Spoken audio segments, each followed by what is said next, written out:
салом алейкум дӯстони азиз, хушомадед ба канали Tajik State. дар имрӯза видео мо тасмим гирифтем ки дар бораи яке аз қаҳрамони филми доктор Ташриф яъне Ташриф ба шумо маълумот диҳем. барои пешрафтии кори мову шумо ба канал обуна шавед, фикру ақидаи худро дар комментария нависед ва инчунин дар видео лайк монед. ба шумо тамошои бо фароғат хоҳ.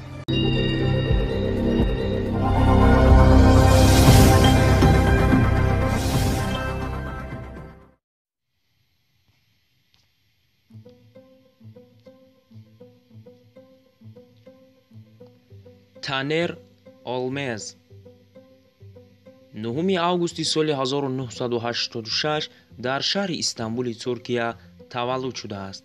ҳунарманди Туркия Танер Йолмез ба шарофати хислат ва муносибатҳои оддӣ тавонистааст ки тамоми тамошобинони русро ба худ ҷалб намояд.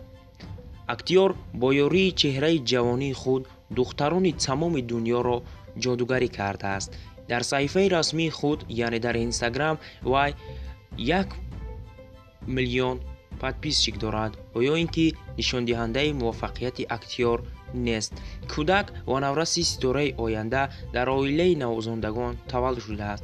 ҳамаи аъзои оилаи ӯ санъат ва мусиқиро дӯст медоштанд. бародари калонӣ Танер дар ҷаҳон ҳамчун сарояндаи боистеъдод ки барои худ суруд менависад шинохта шудааст.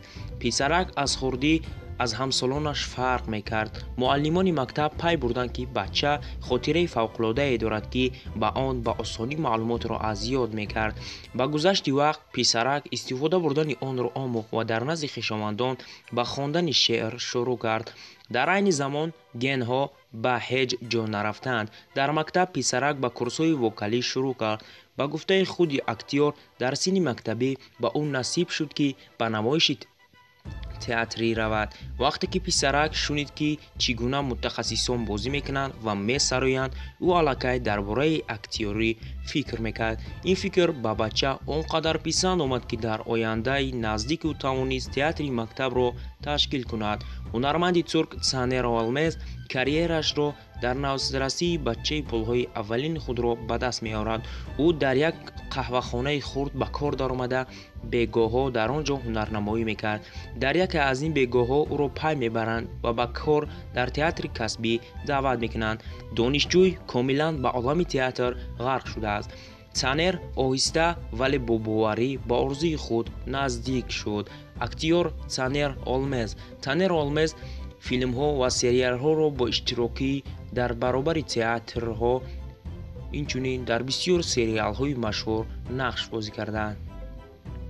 кор ба вай ҳеҷ иҷозат намедиҳад ки дар таблиғот, барномаҳои телевизионӣ ва намоишҳои театрӣ иштирок накунад. ӯ тавонист аввалин нақши филмии худро дар силсилафилми Бозори пӯшида нақш офарӣ кунад.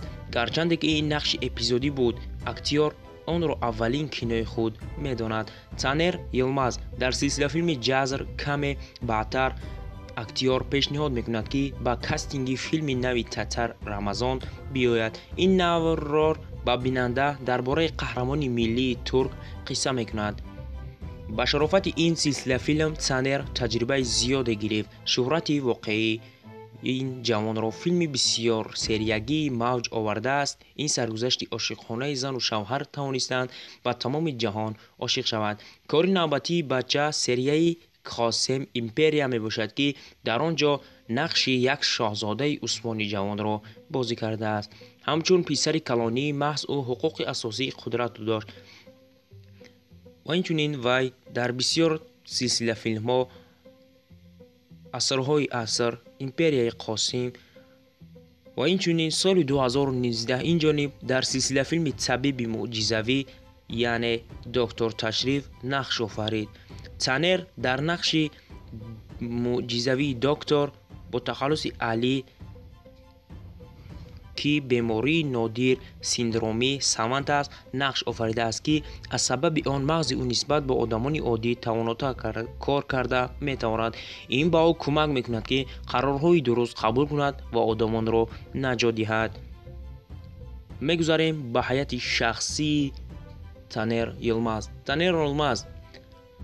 الکی وی میخواهد که درباره حیات شخصی او یگان معلومات نباشد و اینچنین همه چیز را پنهان میکند و اینچنین وی در بسیار سلسله فیلم ها با بسیار اکتوران مشهور دوستی پیدا کرده است. متاسفانه درباره حیات شخصیش معلومات نیست. میگذاریم به سلسله فیلم هایی که تانر آلمز نقش بازی کرده است.